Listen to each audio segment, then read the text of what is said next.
Blue beard एक अमीर आदमी था जो एक शानदार महल में रहता था। वो बहुत अजीब था, इसलिए हर कोई उससे डरता था। उसकी बड़ी नीली दाढ़ी थी और उसकी साबका बीवियों पुरअसरार तौर पर गायब थी। वो इतना खौफनाक था कि मोहल्ले की कोई भी औरत उसके घर या कंपनी में जाने की हिम्मत नहीं करती थी। उसके पड़ोस में एक खातून आई जिसकी 2 खूबसूरत बेटियां थीं। ब्लू बियर्ड ने शादी की तकरीब में उनको देखा। उसने शादी में उनकी माँ से उनमें से एक का हाथ मांगा और उनकी माँ को इंतखाब के लिए छोड़ दिया कि वो अपनी इन दोनों बेटियों में से एक से नवाजा जाए।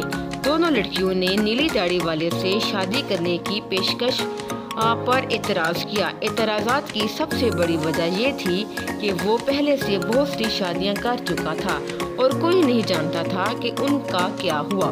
कुछ दिनों बाद ब्लू बियर्ड ने एक पिकनिक का प्रोग्राम बनाया जहां उसने अपने 2-4 बेहतरीन दोस्तों को और पड़ोस की दोनों लड़कियों को उनकी मां को मदऊ किया ताकि वो बेहतर तौर पर वाकिफ हो सके। पिकनिक में उन्होंने पूरे 8 दिन सब ने मिलजुल कर इकट्ठे गुजारे।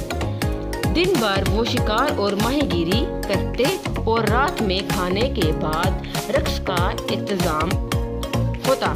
दिन रात हंसी खुशी गुजरी।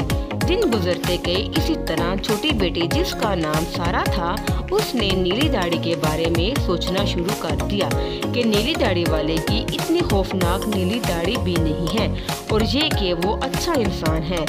दर हकीकत तो ये थी कि वो एक अमीर इंसान था। जैसे ही पिकनिक से वापस आई उसने ब्लू बियर्ड को कबूल कर लिया और शादी के लिए रजामंद हो गई और अजीम शान शादी का इत्माम हुआ।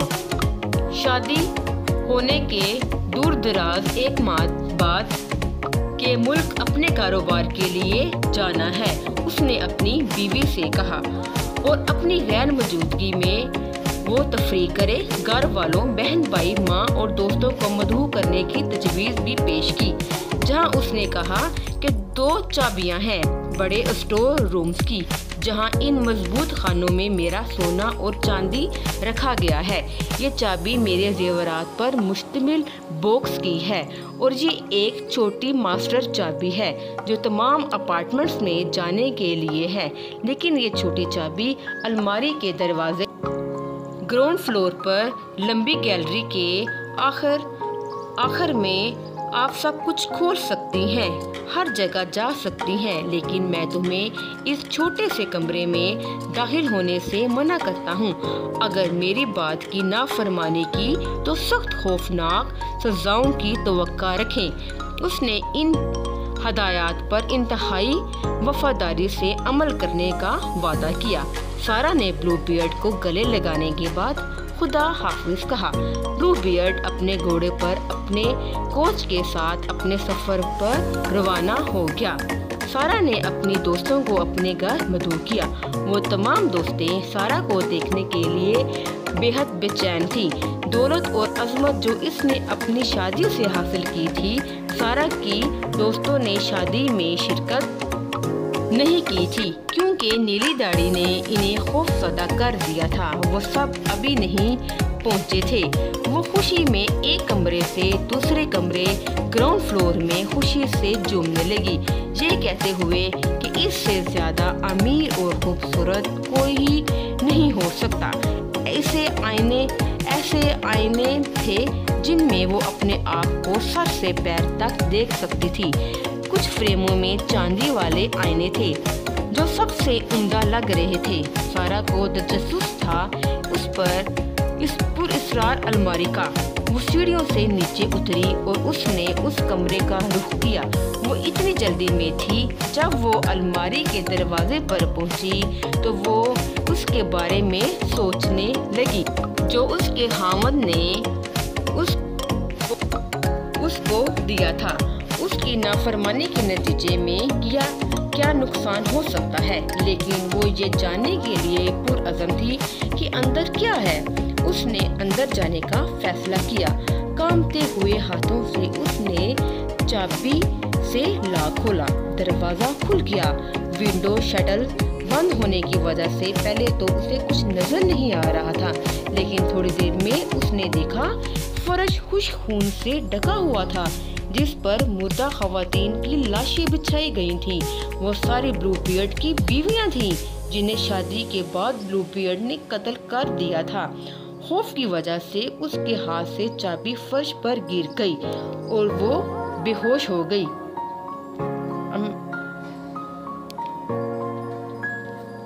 थोड़ी देर बाद जब वो होश में आई, उसने चाबी उठाई, बाहर आई और जल्द ही दरवाजा बंद किया। वो खौफ के मारे लरज रही थी। अलमारी की चाबी खून से दागदार थी। उसने उसे साफ करने के लिए 2 या 3 बार कोशिश की, लेकिन खून गायब नहीं हुआ। उसने धोया, उसे साफ किया, लेकिन खून अब भी बाकी रह गया। जब खून एक तरफ से मिटाती तो दूसरी तरफ से नमूदार हो जाता, क्योंकि चाबी जादुई थी। उसी शाम ब्लू बियर्ड अपने सफर से वापस आ गया। उसे कुछ खतूत वसूल हुए थे। रास्ते में उसे आगाह किया गया कि वो जिस मामले के लिए जा रहा है, अब वो कमिटमेंट खत्म हो चुकी है। अगले दिन उसने चाबियां तलब की जो उसने सारा को दी थी। सारा के कांपते हुए हाथों से उसने आसानी से अंदाजा लगा लिया कि क्या हुआ है। छोटी चाबी अलमारी की कहाँ है? ब्लू बियर्ड ने कहा। सारा ने कहा, मैंने उसे अपने ड्रेसिंग टेबल के ऊपर छोड़ दिया होगा। ब्लू बियर्ड ने कहा, जाओ लेकर आओ। वो आगे पीछे जाने के बाद चाबी तलाश करने का बहाना करने लगी। आखिरकार उसने चाबी ब्लू बियर्ड को दी। उसने ध्यान से उसकी तरफ देखा और फिर पूछा, किस तरह आया इस चाबी पर खून? सारा ने जवाब दिया, मैं नहीं जानती। तुम नहीं जानती? ब्लू बियर्ड ने कहा, मैं जानता हूँ। आप अलमारी में दाखिल हुई हैं। अब आप जाएं ग्राउंड फ्लोर में और वहीं उन्हीं खवातीन के साथ अपने लिए जगह बना लें।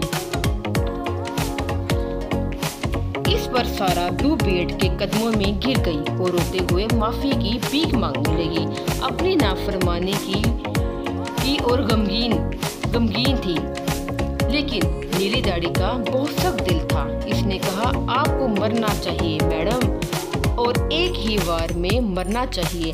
सारा ने रोती हुई आंखों से ब्लू बियर्ड को देखा। मुझे इजाजत दो, मुझे दुआ और तौबा करने के लिए थोड़ा वक्त दो। ब्लू बियर्ड ने कहा, मैं आपको आधा घंटा देता हूँ, लेकिन उससे ज्यादा 1 मिनट भी नहीं।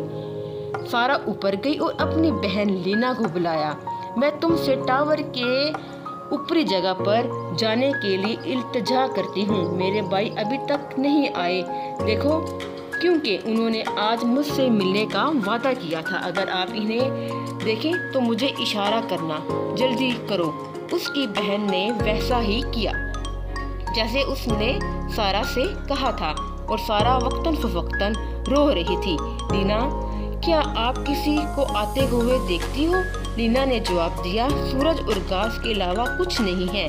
ब्लू बियर्ड एक उम्दा तेजदार तलवार पकड़कर अपनी बुलंद आवाज में पुकारा, नीचे आओ फौरी तौर पर, या मैं आकर आपको नीचे ले आऊंगा। और ओ प्लीज। एक लम्हा और सारा ने भी लीना को इशारा किया कि आपको कोई आते हुए दिखाई देता है?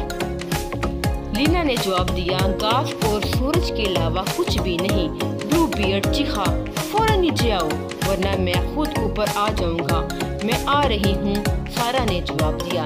लीना, तुम्हें कोई आते हुए दिखाई देता है? लीना ने जवाब दिया, धूल का एक बड़ा बादल जो इस तरफ आ रहा है, ये मेरे भाई हैं। लीला ने कहा, अफसोस, ये बेड का रेवड़ है। क्या तुम नीचे आने से इनकार कर रही हो? गरजते हुए ब्लू बियर्ड चिल्लाया। 1 मिनट और नहीं, एक बार फिर सारा ने लीना को पुकारा कि आप किसी को आते हुए देख रही हैं? मैं देख रही हूँ, लीला ने जवाब दिया। घोड़े पर सवार 2 मर्द, लेकिन अभी भी वो बहुत फासले पर हैं। उसने कहा, वो मेरे भाई हैं। ब्लू बियर्ड इतना जोर से चिल्लाया कि सारा घर लहर उठा। सारा नीचे चली गई और रोते हुए आंसुओं से अपने आप को नीचे अपने पैरों में फेंक दिया। ब्लू बियर्ड ने कहा, अब इस सब का कोई फायदा नहीं, तुम्हें मर जाना चाहिए। अब इसे एक हाथ से पकड़ा और दूसरे हाथ से तलवार थामे नीली दाढ़ी वाला उसका सर काटने के लिए तैयार हो गया। सारा उसकी तरफ मुड़ी और कुछ वक्त के लिए भीख मांगने लगी। ब्लू बियर्ड ने कहा, नहीं नहीं, मैं आपको मजीद वक्त नहीं दूंगा, अब आपकी रूह को जन्नत में पहुंचा दूंगा। अभी उसने अपना बाजू उठाया। उसी लम्हे गेट पर इतनी जोर से दस्तक हुई कि ब्लू बियर्ड थोड़ी देर के लिए रुक गया। दरवाजा खुला। दो घोड़े पर सवार दाखिल हुए। उन्होंने बताया कि वो सारा के भाई हैं। उन्होंने अपनी तलवारें निकाली। ब्लू बियर्ड ने अपने आप को बचाने के लिए भागने की कोशिश की, लेकिन दोनों भाई इतने करीब थे कि चंद कदम जाने से पहले ही पकड़ लिया। उन्होंने अपनी तलवारें उसके जिस्म में घुसा दी और ब्लू बियर्ड नीचे उनके पैरों में गिर गया। सारा डरी हुई थी और निढाल थी। उसके अंदर अपने भाइयों को गले लगाने की ताकत तक नहीं थी। ब्लू बियर्ड का कोई वारिस नहीं था, लिहाजा सारा उसकी बीवी तमाम जायदाद की मालकिन बन गई। उसने अपनी बहन लीना की शानदार शादी करवाई और खुद भी नौजवान और शरीफ आदमी से शादी कर ली। और इस तरह ब्लू बियर्ड को अपने जुल्मों की सजा मिल गई। मज़ीद वीडियो देखने के लिए लाइक करें, सब्सक्राइब करें और बेल आइकॉन को दबाना मत भूलिएगा।